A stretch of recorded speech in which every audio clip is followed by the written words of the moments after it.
Hi everybody, Yosh Rau here from Field 1 Paintball. This video is going to show you how to service the Rhino Reg in your Field 1 Force.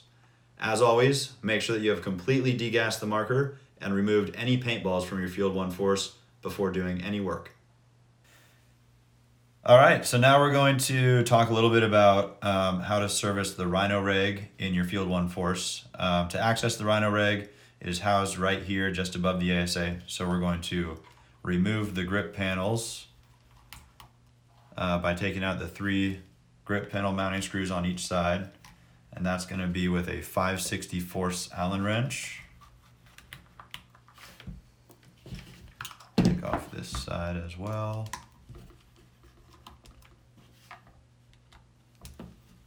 Now, to do the basic maintenance on your regulator, again, you probably want to be in a clean area with, a flat surface to work on, or at least like a little bin to collect your different screws and parts and stuff like that.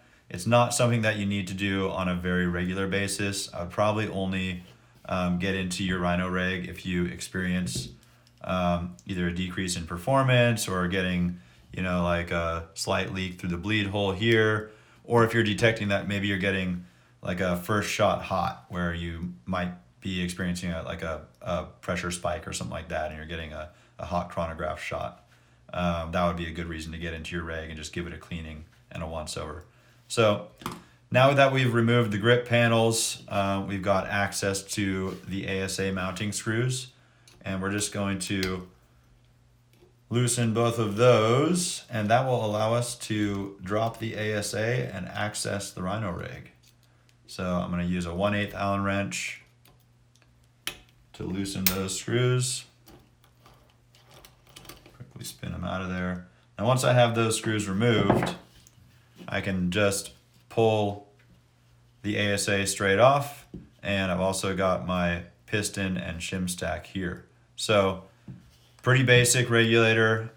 It's extremely small and efficient. We wanted to be able to save space with the regulator, but still have high flow and be able to, shoot fast, high rates of fire, consistent velocities. So the reg itself is all composed right here, and it's a high flow reg. This is your piston O-ring. It's a 14.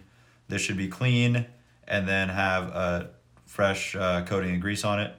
This is your shim stack. That does not really need to be greased, although you can kind of get a little bit of grease on all of these surfaces because they all ride between some important O-rings there. So I'm going to start off by just using a clean cloth here, clean off that O-ring. If you've been playing for a long time with your Force and you've never done this, and you open that up and there's a lot of grime in here, whether it's paint or dirt or water or whatever you've picked up from the paintball field, and this O-ring looks like it may be damaged or it's extremely dirty, you can just replace it. It's a 14, really easy to replace. You can just squeeze it off of there, put a new one on, and make sure to put a nice fresh coating of grease.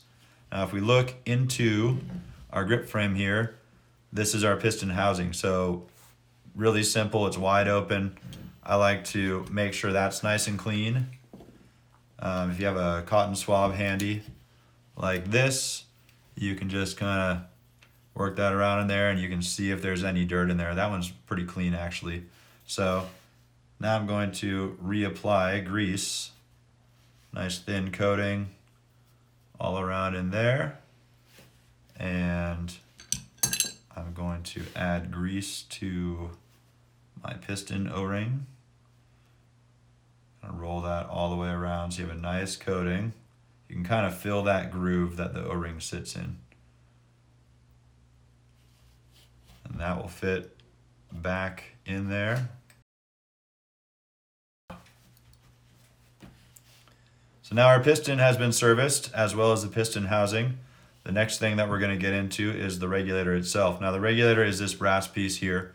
It's press fit in there with some O-rings, but it is easy to remove. You can simply reach into your velocity adjustment hole and give that a push, and your regulator will drop right out. Now this gun has been played with for a few months. It's been around the world, it's been in the mud, so there's some dirt on here, and I'm going to want to clean that off. So again, I'm going to just grab a clean soft rag, or towel, wipe off the 1x12 O-rings on the outside there. Even if it's just old grease, I'm probably gonna just wipe that off because I'm gonna put a new application anyway. And then if you look in your ASA, that's your regulator housing. So again, clean out any gunk or sand that's in there. These little cotton swabs are great for jobs like this. And then reapply some grease there so the regulator can seat in there easily. Let's talk about the regulator itself. So if we look down in this hole, you're gonna see a blue reg seat. That's what the piston seals against each time the marker fires a shot.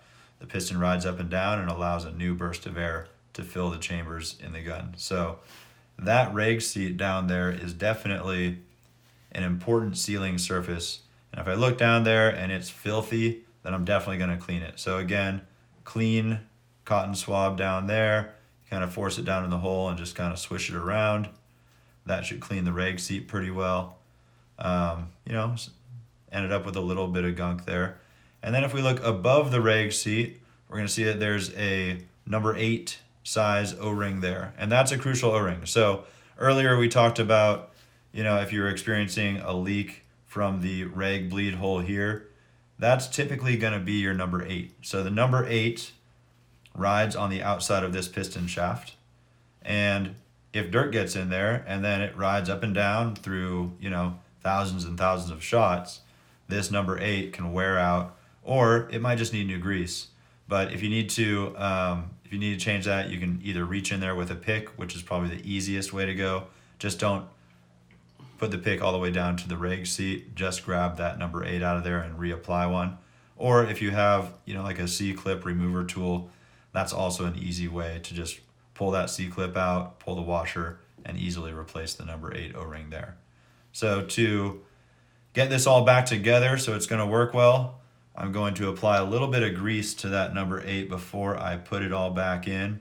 So I'm gonna use the back of my cotton swab here and just kind of smear that grease in there, work it around, make sure that that 8 is fully coated. That looks pretty good. And now I'm ready to reinsert this back into the ASA or reg housing here. Again, we've got some static O-rings, so just want to make sure that those have some lubrication on them so they can slide in easily and not get damaged. Now, when we reapply our regulator into our ASA, you can see that one side of the regulator has this flat surface.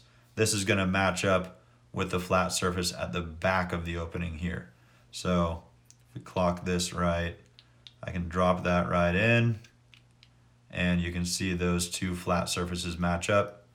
Press it right in place. So now that's fully seated, and we are ready to push this back onto the bottom of the grip frame. Now we've got our regulator and our piston. Again, they've been maintained, re-greased, and we are ready to mount the ASA to the grip frame once again. So tighten these back up.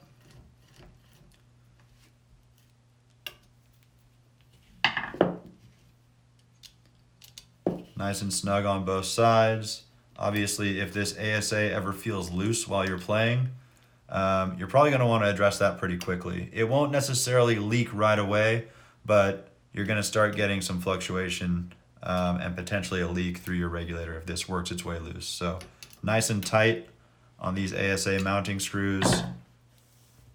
Now we are fully cleaned, fully reinstalled, and we're just going to replace our grip panels and we're good to go. Thanks for watching our video. To view or download the complete user's manual, or for more information, please visit field1paintball.com.